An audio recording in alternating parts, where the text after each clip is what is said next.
Do you like classic Pokemon games but with a new updated twist? Well, then Pokemon GS Chronicles, a fan-made game, might be the one for you.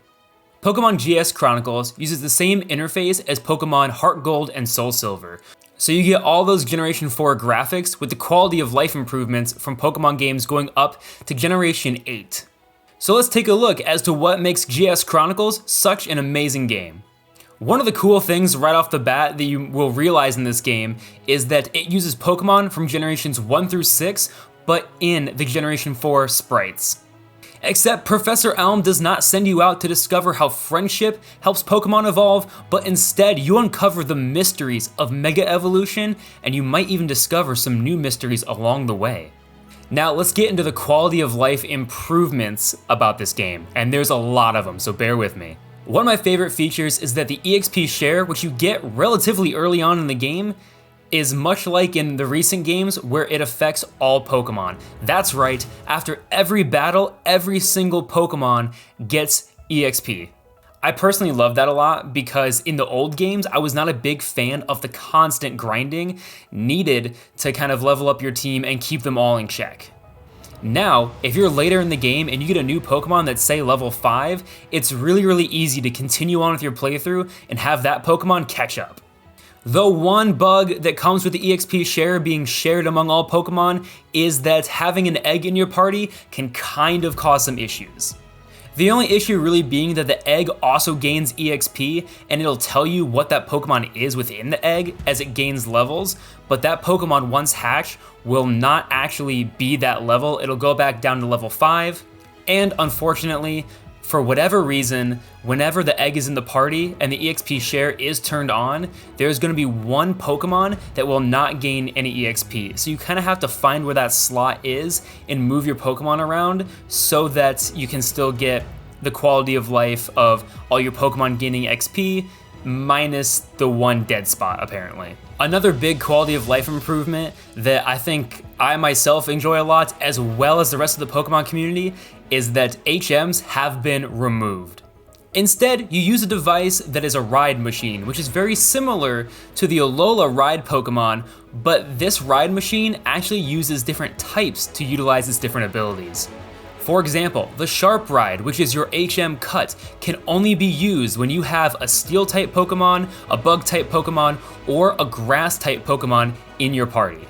The same goes for things like the Bright Ride, which is like your Flash HM or TM in later games, where you can use a Fairy-type Pokemon, an Electric-type Pokemon, or a Fire-type Pokemon from your party to illuminate caves and dark places. This was an awesome update in my opinion because it didn't just give you the ability to use whatever Pokemon you wanted, you still had to critically think about your team and what Pokemon would be beneficial to use with the rides and what would still be awesome to have on your own team. Another interesting thing about this game is that you actually have two rivals. The main red hair rival that you get to name is a lot larger part of the Team Rocket story where he's searching after Giovanni, potentially digging into the Pokemon Chronicles story where he was actually the son of Giovanni. Lyra or Ethan, depending on what you choose at the opening title screen, will actually be a secondary rival to you, not just the professor's assistant. And they also dive in deeper to these characters' relationships with their parents, with adding Lyra or Ethan's father to the game as this kind of overarching businessman. Adding to the list of quality of life improvements is that you can actually buy every single stone needed to evolve a Pokemon as many times as you want from the Goldenrod Marketplace. This whole building had a major redesign with GS Chronicles and actually allows you to acquire more items than in the original Heart Gold and Soul Silver games. This is super useful when trying to evolve Pokemon like Togekiss and Gallade because you're able to get their respected stones without just having to stumble across them in the overworld. And then finally, probably one of the coolest in-game features is that you can actually Wonder Trade. Now, this works a little bit differently than actual Wonder Trading in the sense of you go up to an NPC and essentially they ask you if you want to Wonder Trade. You say yes, you select a Pokemon to Wonder Trade from your party, and then it finds a person to Wonder Trade with, essentially just randomizing an encounter. You can do this as many times as you want, and it gives you a variety of different Pokemon at a variety of different levels. Now, in classic Pokemon gameplay, These are traded Pokemon, so if they are above your current level, then unfortunately, they might have a hard time listening to you. Now, because this is a fan-made game, it comes with its fair share of bugs. One of the bugs is that some towns and areas just aren't fully completed.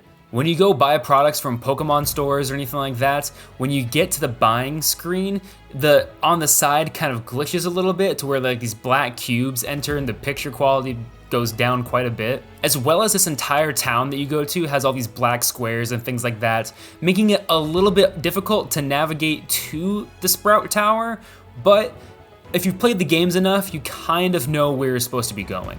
And unfortunately, the largest bug I could find, bigger than the EXP share with the egg issue, bigger than some towns not being fully visible, is that the surf ride does not seem to work. So as you're playing through the game, you find Jasmine tending to the Ampharos at the top of the lighthouse.